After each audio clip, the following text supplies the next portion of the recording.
Welcome back to They Reminisce Over You, a podcast that takes a nostalgic look back at the best in music, movies, and TV from the 80s, 90s, and early 2000s. I'm Miguel. And I'm Christina. And today we're going to talk about one of my favorite artists of all time. Singer, fashion icon, dancing queen, Aaliyah. Yeah. Today is the 25th anniversary of her final and self-titled album, and it's almost the 30th anniversary of her One in a Million album as well, which was released in August. Yes. So are you ready to just get into it? Let's do it. Okay, we're going to start with a segment we call First Spin. This is where we share our first listen of a particular album and what grabbed us immediately. Basically, our first impression of said artist. So we're going to start with Age Ain't Nothing But a Number, which was her first album.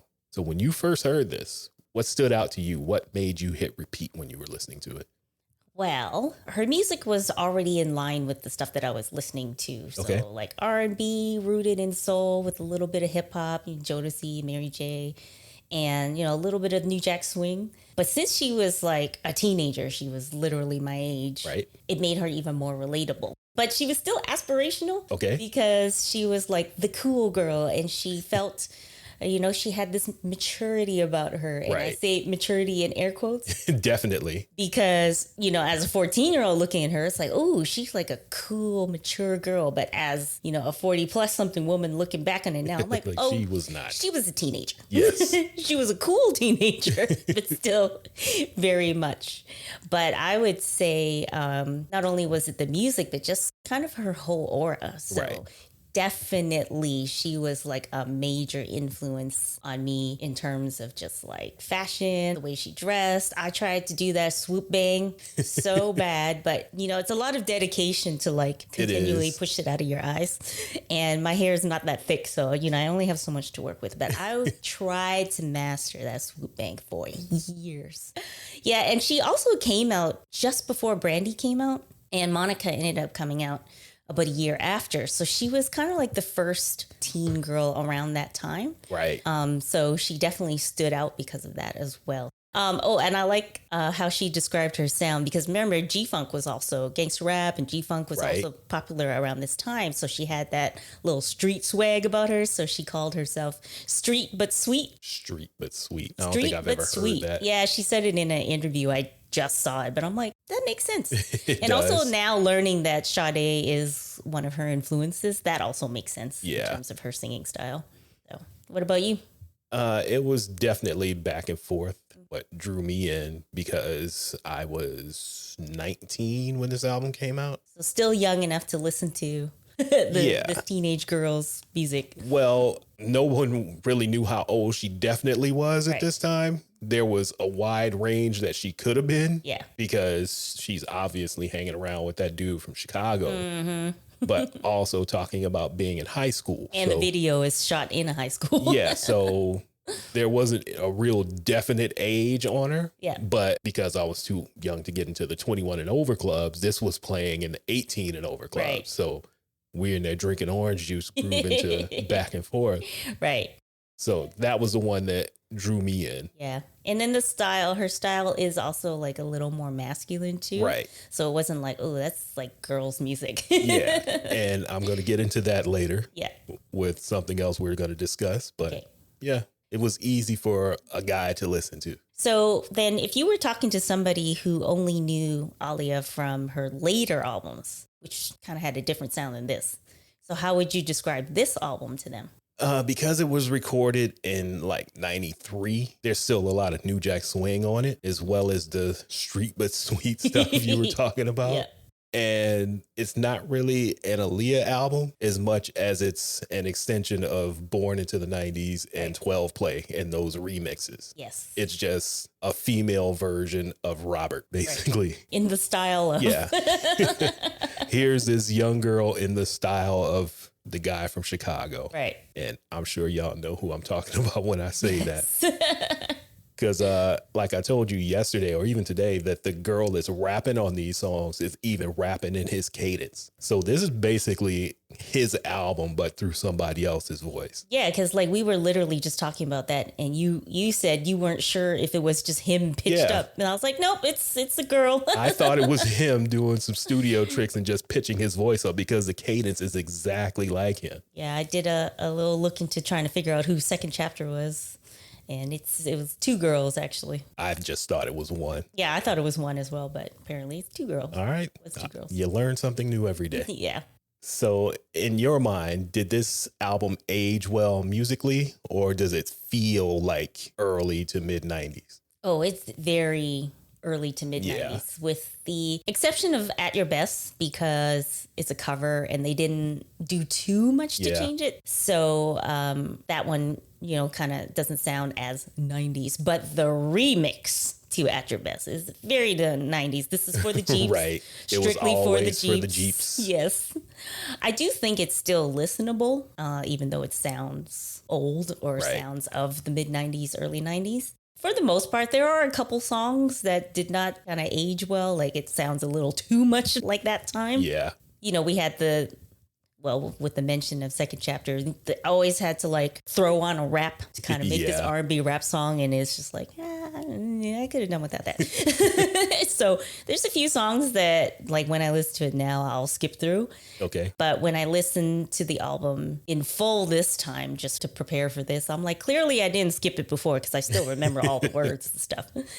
I also noticed that the thing I like is now included on this album in terms of when you're streaming it. And that song was originally on the Low Down Dirty Shame soundtrack, but now it's included on this album, at least on streaming services. But it wasn't originally. I think they had like an expanded version or a bonus version that had the song, but I think it was like just in Japan or somewhere overseas. But I was like, hey, wait a minute. That song is not on this album.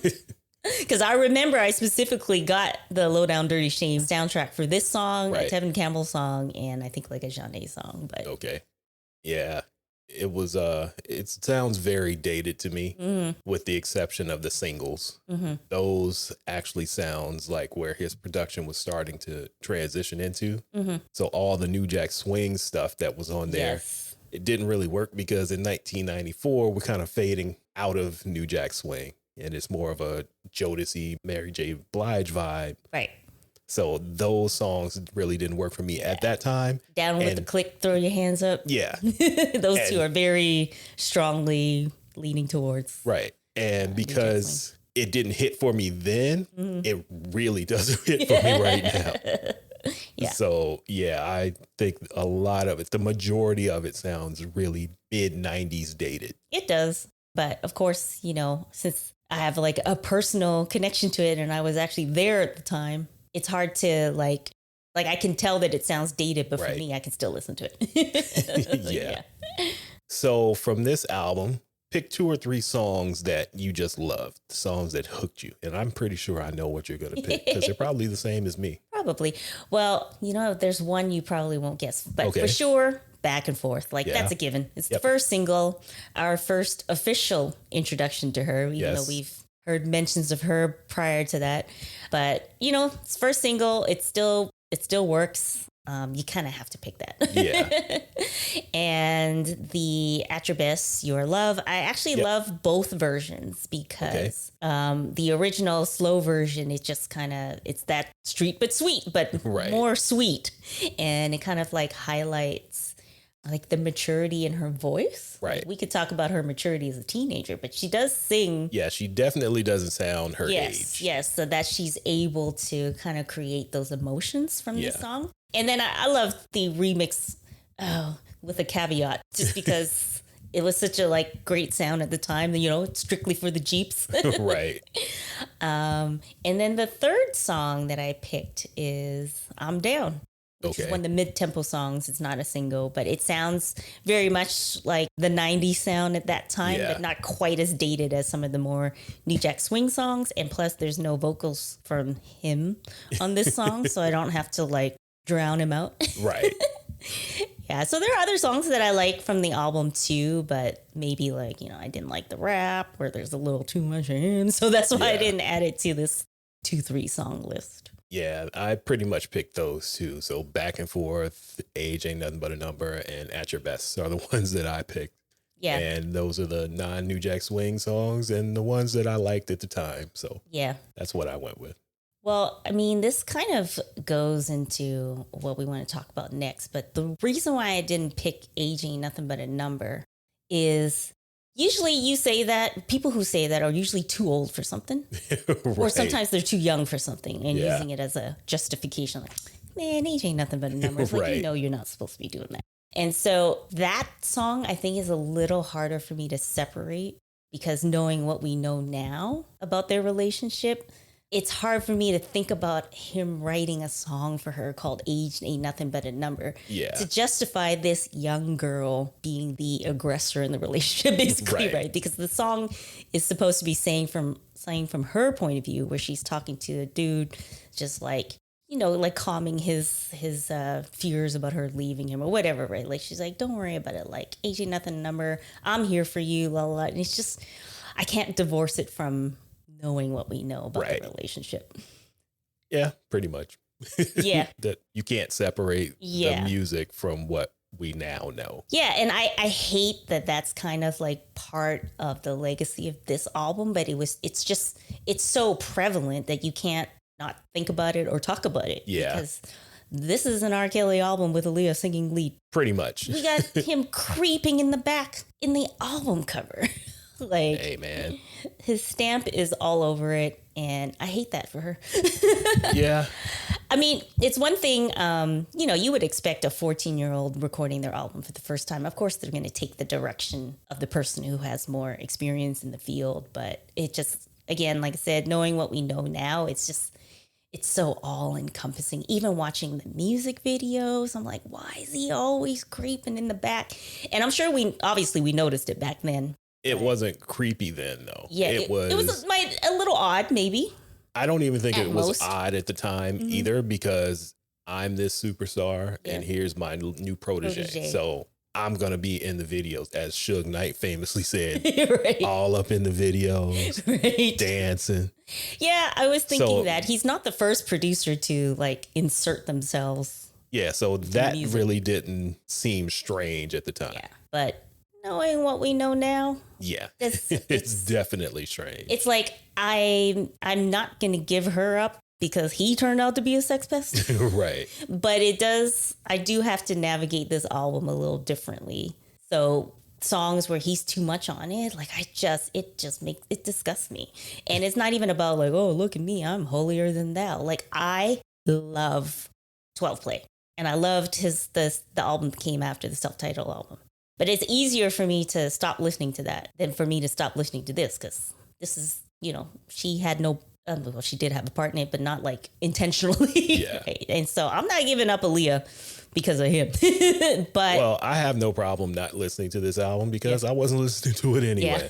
yeah, I still have an attachment to it, but I definitely listened to just parts of it. Right. And even some of the parts that I listened to, it's like I said, there's a part of me that still has to kind of ignore something, because the song I picked, I'm Down. I love this song. But just knowing that he's writing lyrics like, I'm down with the way you want me to be, I'll do anything for you, babe. It's like, Right. ugh. But I just ignore it, and I'm like, I'm just listening to a girl singing about a boy. But yeah, I hate that her debut can't be separated from this man, but it doesn't change the fact, though, that this album was still a catalyst for creating something new in music, and also something new for female artists, especially Right. young female artists. So that brings us to the follow-up album, 1 in a Million, which came out 2 years later. And if you had to describe this album in one sentence, what would it be? The first thing that popped into my mind, but I was just being silly, but I was like, hip hop smoothed out on the God. R&B. But no, it's not BBD. It is not. I couldn't really come up with something. First I was like, oh, a young girl coming into her own, creating a new sound. Or also just like, this was like a breakthrough album, and that still influences all the girlies decades later. I think this album, more than one sentence, but I think this album is what kind of turned her into like an all-around star. Right. And not just a singer. Like, now she's like style icon and performance and visuals. She's like becoming kind of like a young Janet Jackson, where we know her for being an all-around entertainer. Right. What do you think about Missy and Timbaland's production? Do you think it changed the energy of her sound? And what is the biggest difference that you can hear between this and the first album? I think it's pretty apparent, but I will ask you anyway. Well, at the time, we didn't know the Missy and Timbaland quote sound because we didn't know who they were at the time. It sounded like something that was specific just to her and was created just for her, because we hadn't heard anything else that sounded like that at the time. Because like I said, the first album sounds like a mix of Robert's first two albums, but this one, it's ridiculous. It doesn't make any sense because you hear If Your Girl Only Knew. It's different, but it's not Timbaland different. Right. It's kind of toned down for him and Missy. Right. But then One in a Million comes out and it's like, what the fuck is this? Oh, yes. Now this is what's else. going on? The song has crickets throughout the entire track from beginning to end. It's just sparse. It's drums and the drum patterns were all over the place. Hi-hats and crickets for the first verse and her singing. That's it. Yeah. So I think it's interesting that, like, considering they were unknowns at the time, like you said, we and she wouldn't have known, like, oh yeah, let's get these two on the album. So one of the interviews or something I was reading or watching just said that, you know, they sent her some samples and stuff at first, and she was like, yeah, I like it, let's do it. And so she must have really wanted to, like, try something different too, because if she's hearing this for the first time and no one else has heard this, and she was still young, like she was a whopping 17 when this album came out. Yes. So even at that age, to make the decision of, like, yeah, I'm going to go with this new experimental sound. Yeah, that we've never heard before. And be like, yeah, let's do that. And that even though they didn't know each other yet, it sounded so good together. Yeah. It was like they were made for her. Yeah. Looking back on it now, it's obvious that it's Missy and Timbaland. Looking back. But at the time, it sounds, like I said, specific to Aaliyah. I just, like, wonder what was it like for her to, like, hear them for the first time. Right. And be like, yeah, I want to do that. Yeah.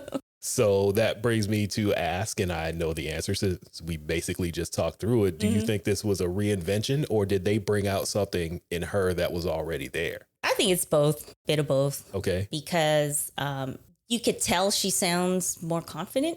Right. In this album. So it sounds more collaborative and assertive. Yeah. But she doesn't generally, like, write her own songs, or I'm not sure how much production she actually does.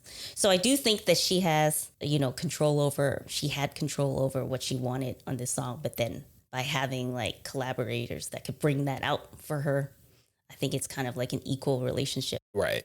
So instead of having someone tell her, this is what I want you to do, she's telling them this is what I want, and then they're giving it to her. Yeah. Like, that's what it sounds like. Right. And also, like, I kind of said before, this album allowed her to lean more into, like, performance and visuals. And I don't know if maybe that was just, like, the style of their music, but, like, she started doing more dancing and stuff and bringing that sort of, like, staccato style because of the way their beats were. Yeah.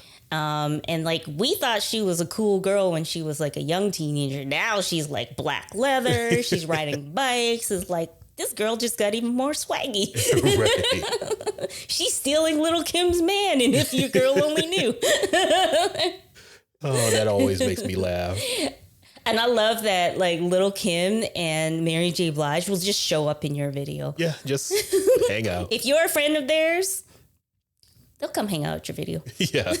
They're not even on the song, but they just want to come hang out. Yep.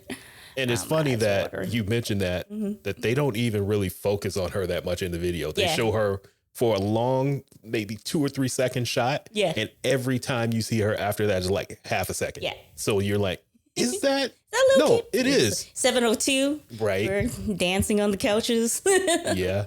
I'm not sure if I saw any other. Genuine was in it. Okay. But yeah, back to Aaliyah. I wouldn't say this is like a total reinvention, because we still got what we knew and loved from the previous album in terms of another Isley Brothers cover. Yeah, she loved doing an Isley Brothers cover. Yeah, so we got that. And a Marvin Gaye cover. And a Marvin Gaye cover. I need to just go back to Missy and Timbaland for a second. Hot Like Fire. That was also like, what is this? Especially the remix, like turned it up even more too. That was like an instant gem. The only one that I feel was kind of out of place, and now this totally makes sense, was the one I Gave My Heart to. I liked it because it showed that she had vocal range. Yeah. But I was like, when I was looking at it, I'm like, of course, Diane Warren was the writer, and she does these like poppy power ballads. I'm like, that's why it reminds me of Celine Dion, Because You Love Me, and songs like that. So I don't not like the song, but to me, it doesn't really match with everything else. But I guess overall, it helps to show variety and vocal range. Yeah, Babyface was supposed to produce that one, but he was too busy. Oh, too busy. So he had Daryl Simmons do it. Like, go ahead, knock that out for me. I'm going over here to do something with Madonna. Oh, okay. All right. So then if you had to just pick one song that captures the essence of this album, what would it be? One in a Million. Yeah. That's the one. That's the game changer. Like, from that song being released, R&B production changed. Right. Like, everybody started chasing that sound from that one song. Rodney Jerkins, the Neptunes, established producers who were already had a career worth of hits, all started chasing that sound. Right. It had crickets in it. The song has crickets in it. Well, funny you mentioned the crickets again, because after this, she did a bunch of songs for various soundtracks. Yeah. Are You That Somebody had a baby. Yeah, it's got a baby crying throughout the entire song. And we were in the clubs dancing to this baby, laughing and crying. Yep. Yeah. She was also featured in Timbaland and Magoo's Up Jumps the Boogie, doing just her little crooning. Some other soundtrack songs was Journey to the Past, which is another departure from what she was doing. That's not for me. Let me do a Disney song. Yeah, I think, I wasn't interested in Disney style stuff at that point. And then we got Try Again, which was also another big hit. Yeah. Come Back in One Piece with DMX, which is also from Romeo Must Die, her first feature film. And I Don't Wanna, what was that from? I think that was on Romeo Must Die too. Okay. So those three, I Don't Want to Try Again and Come Back in One Piece, because I think she was a producer on the soundtrack or something too. Yeah, she was the executive producer. Yeah. So of the album and soundtracks, what 2-3 key tracks would you choose? I'm going with Come Back in One Piece. That might be my top 2-3 Aaliyah songs of all time. Okay. Remix for Hot Like Fire and One in a Million. Yeah. Crickets. I can't wrap my head around the fact that we dance and bop into a song with crickets in it. That's just crazy. I picked If Your Girl Only Knew, just because it was the first single where it's like, what is this? Right. New Aaliyah. The Hot Like Fire remix, because that one was just, I don't know. It's just good. And I did have One in a Million, but I wanted to pick one non-Tim and Missy song. Okay. I really like Giving You More. That one is not as like this out of this world. What is this new sound? But it's a nice mid-90s, late 90s kind of bop. And then for the soundtrack, soundtrack songs, I picked Are You That Somebody? Baby. Be going in the clubs, man. Dancing to a baby laughing and crying.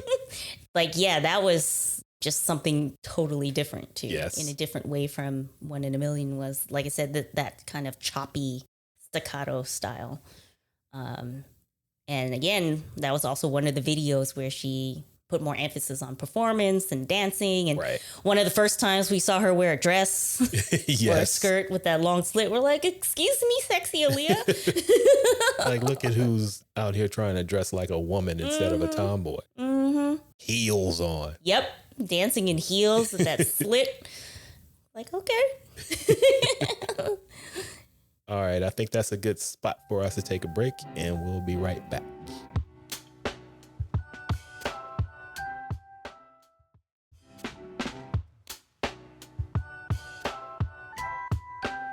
Okay, and we are back, and now we're going to talk about the self-titled Aaliyah album, aka the Red Album. I've never heard it referred to as the Red Album. I've never heard it. I read a couple articles over the weekend, and it was referred to as the Red Album. I don't know. I think somebody made that up, and then somebody else just ran with it. Probably. I have never heard that.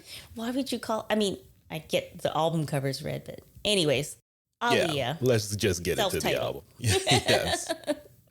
So Missy and Timbaland were having issues with Blackground Records at the time. So their input on this album is minuscule compared to One in a Million. Did you miss the production on this album? Or did Static Major's songwriting and the production from Rapture Stewart and Eric Seats manage to keep the same vibe? Or you just into it because it was Aaliyah? I say all of the above. Okay. Because we still got a few songs from them. So they did leave their mark still. So we got a Resolution, I Care For You, More Than a Woman. So, you know, it's not as much as the previous album, but 3 songs on one album is still a lot. But Missy's only on one, and that was recorded for One in a Million. Yes. I Care For You was for One in a Million. Yeah. Static wrote the other 2 with Timbaland. But you still, I think their essence was still felt. I wasn't really like, it didn't feel like, whoa, this album is totally different. Right. Like we're getting a whole new sound again. Yeah. To me, it sounded like just like a continuation of her growth.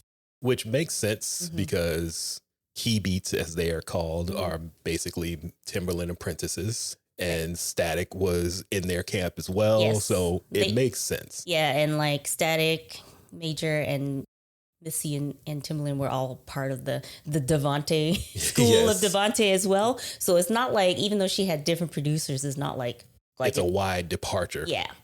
So I didn't even realize that they had issues with Blackground until you put these notes together. Like, to me, like I said, it didn't feel like we're getting a whole new sound again. Right. So there was a shift, but it wasn't a very big shift. I did notice that just like the first album, Try Again is also included in the streaming version of this album. Yeah, and it wasn't originally. So it wasn't originally. I think it was like on a Japanese or UK version, but not what we got. Yeah, that was just on the soundtrack. Yeah. So now that we've determined that, you know, the new producers did a good job as well, what songs do you think best shows the shift in production? That's easy. Rock the Boat. Because the other songs sound like they're trying to do Timbaland, but in their own way. Or like Rodney Jerkins or Neptune's, everybody that had started chasing Timbaland sound at that time. But this one actually doesn't sound like anything he was doing. Not at all. It was a departure from that. So that's the one that's like, one of these things is not like the other. And in a good way, though. Yeah. Not like in a, why is this Diane Warren song in here? Like let's appeal to the Disney crowd. It fits, but it's different than everything else that's on the album. Right. So I'm going to say it's that one. Okay. Is there anything that you think is on this album that's better than the other albums? I agree with you with the Rock the Boat thing in terms of like introducing something totally different, but I don't necessarily think that the album does anything better.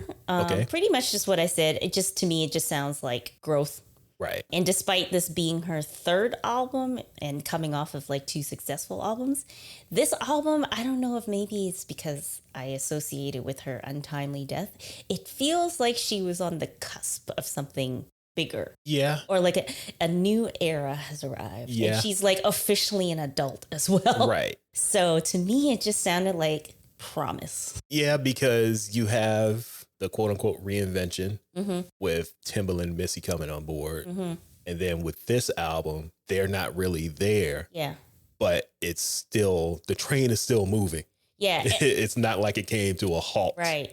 And I think it also shows that like, while collaborating with the right producers and songwriters and stuff is important, that she didn't need him to make her a star. She didn't, and even though Timbaland and Missy gave her this like new sound, she also didn't necessarily need them to continue her rise.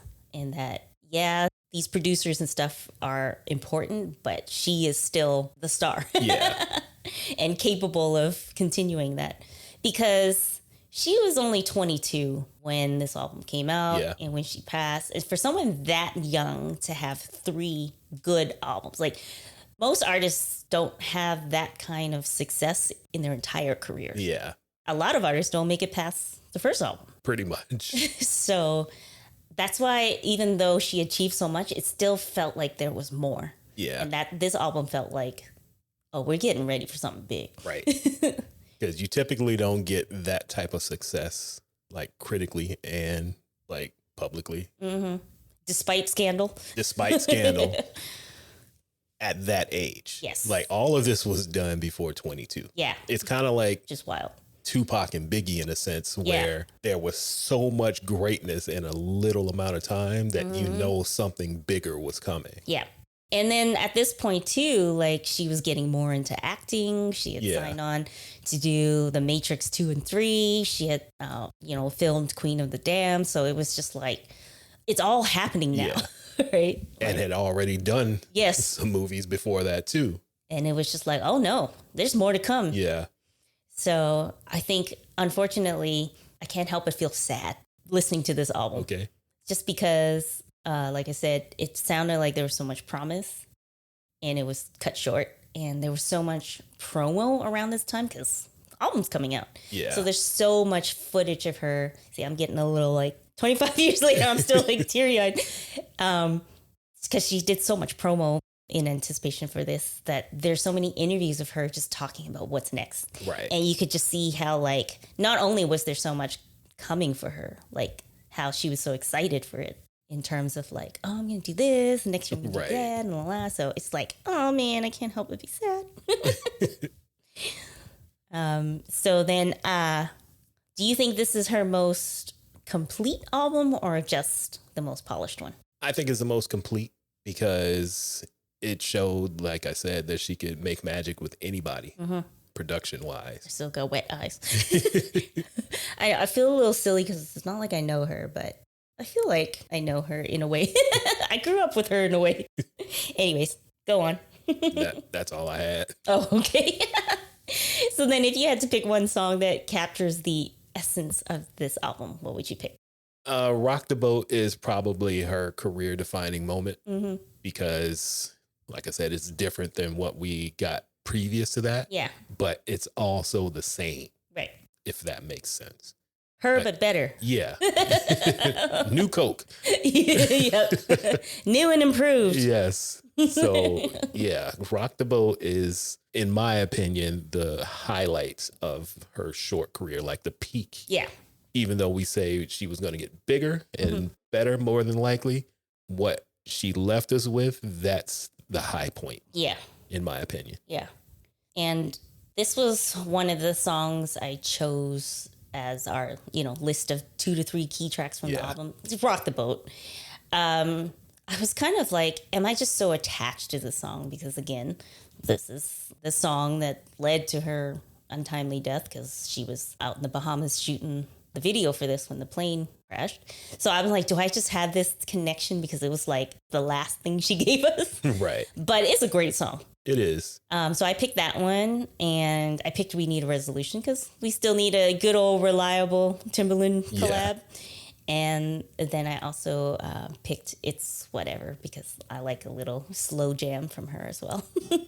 Well, I went with the first 4 on the album. So We Need a Resolution, Loose Rap, which I couldn't stand when it first came out. And now you like it. I've come around to it. I see what you're saying. I wouldn't say I couldn't stand it, but I didn't know. I think it just wasn't one of my favorites.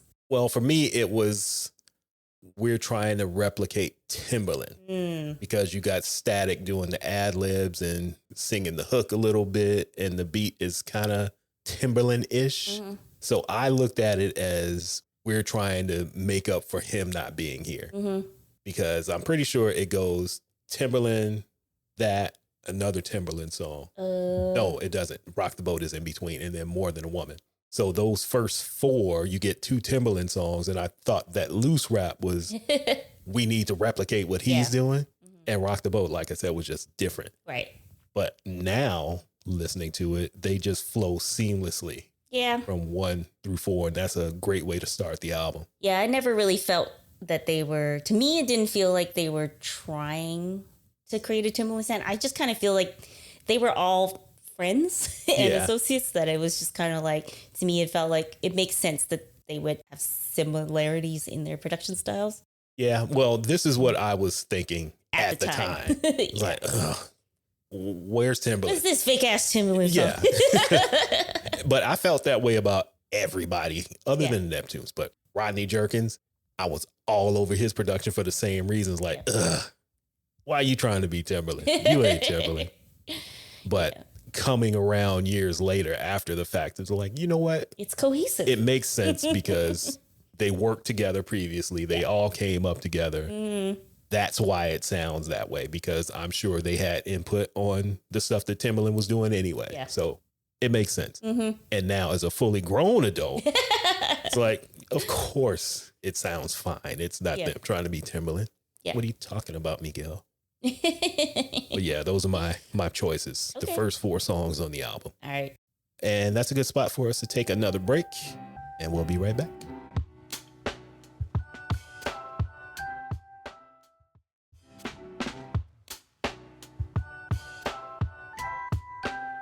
All right, we are back, and we're going to do our then and now segment.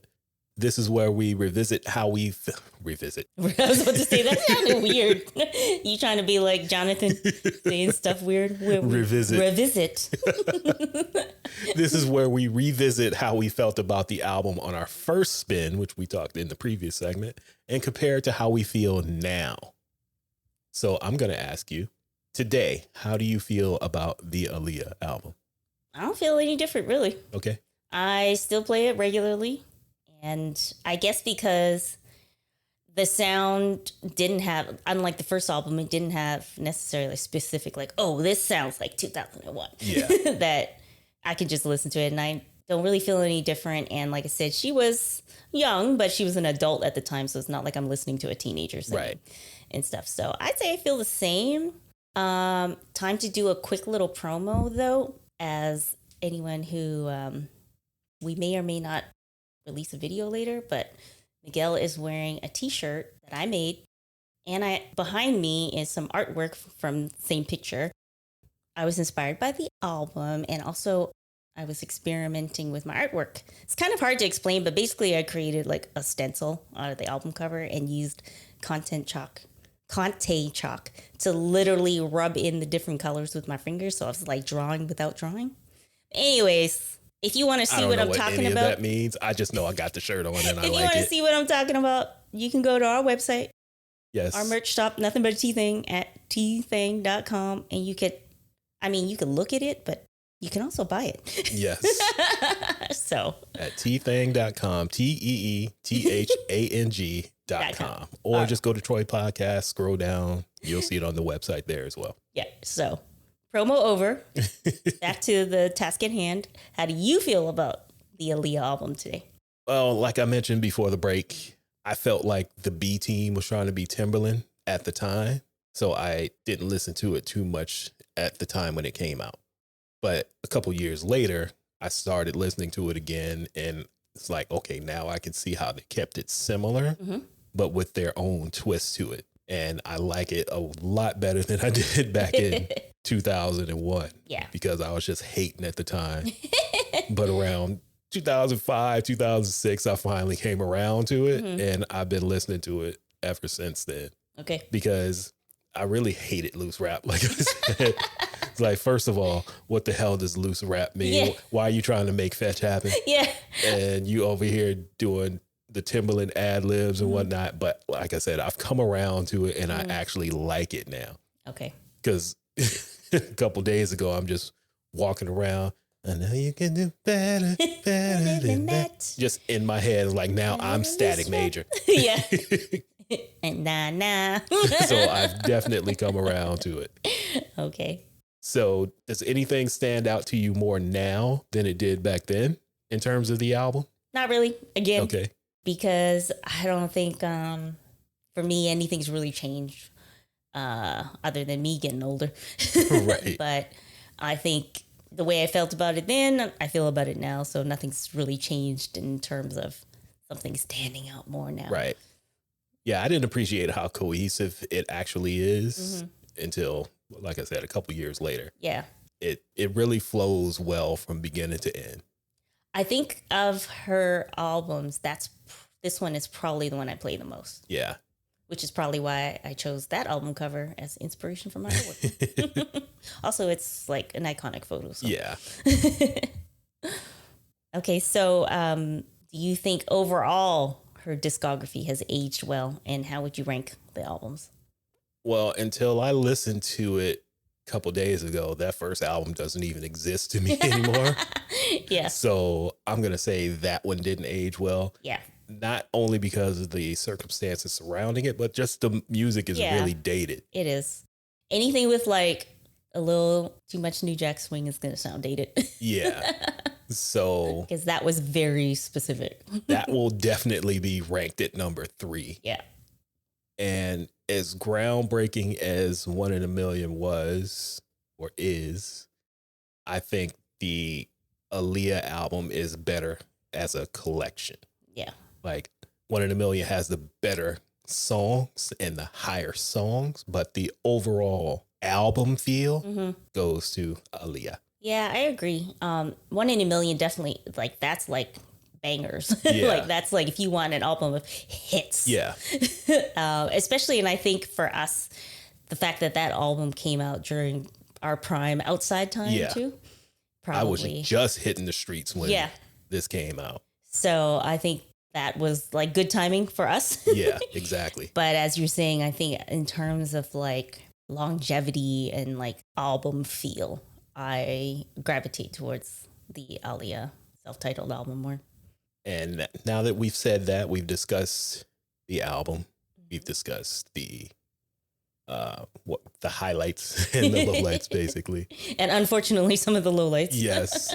Now I want to talk about what we're calling the head versus heart segment. And we're going to include the full discography for this. This is where we're going to discuss the song in the catalog that everybody loves, the hits, versus our own personal favorite deep cuts. So you're up first. Of the big hits, what's your favorite and does it still hold up? So for the big hits, I'm choosing one song from each album. Okay. So for the first one, At Your Best, Your Love, because it's the only one that like aged really well. Okay. I think the other songs are more just like my personal attachments to it. Yeah. And also I think, as I've said before, this really showcases like this little girl's got talent. And then for the second album, One in a Million. Yeah. And then third album, shouldn't be surprised. We've said it so many times, Rock the Boat. Okay. Because these are just, for me, the standouts of each album. Okay. So I didn't choose one for each album. I just chose one. Okay. And as I've said several times, One in a Million is my favorite. It has crickets in it. I don't think people understand how ridiculous that is to have a hit record with crickets in it as part of the beat. Do you think that's more unexpected than The Baby? Yes, because I remember one of the first times I heard the song, I'm driving around with my friend and I'm like, is there a cricket in the car? And then we realize it's part of the beat. So that's what I'm going with as my favorite big hit of hers is One in a Million. What about the deep cuts in terms of like the album cuts or maybe the ones that the general public doesn't necessarily gravitate to? For this one, I'm going with Never No More because it's very cinematic. It is. And Never No More. a song about domestic violence shouldn't be a bop. I shouldn't be able to just do this to her. Right. Like she's talking about never putting your hands on me again and don't do this and don't do that. But here I am body roll. Like, never put your hands on me again. Yes. And I'm grooving to it. It doesn't go together in the real world, but it works for me. So I'm choosing that. Okay. Well, I did the one off of each album again. Okay. So first album, I'm Down. All right. Second album, giving you more. And I'm sensing a theme here for my deep cuts. Same. And then the last album, It's Whatever. So it's kind of all sort of like the mid-tempo songs. So if you had to choose one to play right now, the big hit or the deep cut, what are you choosing? I think this is easy. One in a Million, because she's one in a million. Duh. Yeah, same for me. Yeah. That's the one I'm going with. All right. Yeah, I think that was a pretty full discussion. Yeah, discussion. Discourse, if you will. Discourse about the career of Aaliyah, even though we focused it pretty much on the Aaliyah album, we were able to get in everything. I need to get one thing off my chest. Okay. That's get it Aaliyah off. related. All right. That Miss You video has been pissing me off for more than 20 years. Tell them why you mad, son. Tell them why you mad. I love Toni Braxton, but what the hell was she doing in that video?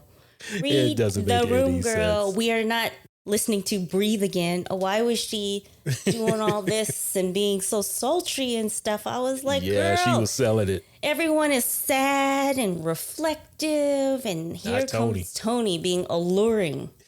Like, I'm going to be sexy. I'm like, girl, why? Maybe they didn't tell her what the song was for. She had to know. How could she not know? I'm just making up excuses here. I'm trying to make it right, make it make sense. Get that off my chest. That's fair. I'm sure she misses her. I don't doubt her sincerity. I just don't know. Time and place. Yeah, I don't know about the expression she chose for that. Do you think the cameraman was just like, okay, I just got to shoot this? No idea. Is there a they got to be a director, and they're just like, just let her do what she does. Yeah, just move on to the next shot.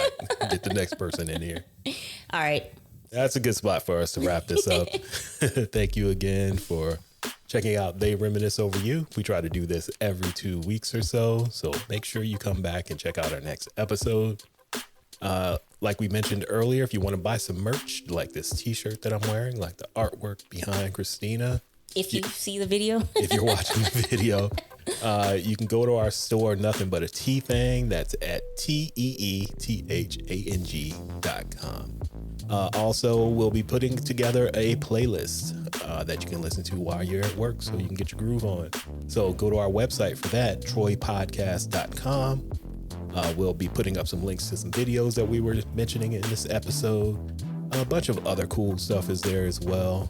Previous episodes. So if you missed something, it's all there. So go there and check that out.